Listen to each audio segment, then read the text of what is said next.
Good morning. Last week when we looked at writing, if you remember, I read Dear Mr. Blueberry to you.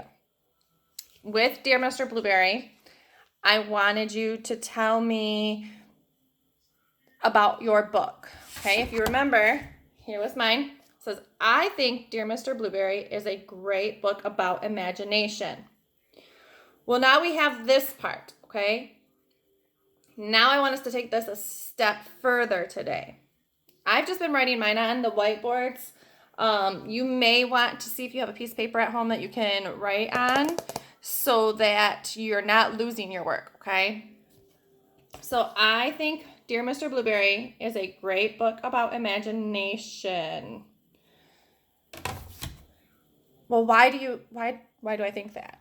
Why do you like the books that you like? You all told me that you think about your favorite books at home and told me about them. But now we want to take it one step further, okay? And we want to make a connection with our book with something else, okay? So, I think Dear Mr. Blueberry is a great book about imagination. Well, why? Why do I think that? Well, because it reminds me of my daughter who thinks she has a sloth in her room. Okay? So I formed my opinion about that.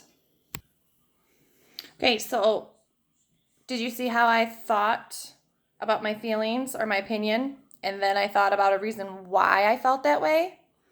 And then I added that on. So, what I want you to do today is I want you to look at your book that you had a strong feeling about, okay? Your book that you posted last week. And maybe you decide you don't want to do that book, you want to do a different book. That's totally fine. But then I want you to tell me why. So remember this word because here. We want to use that word because to tell why you felt that way about your book. Look forward to seeing them.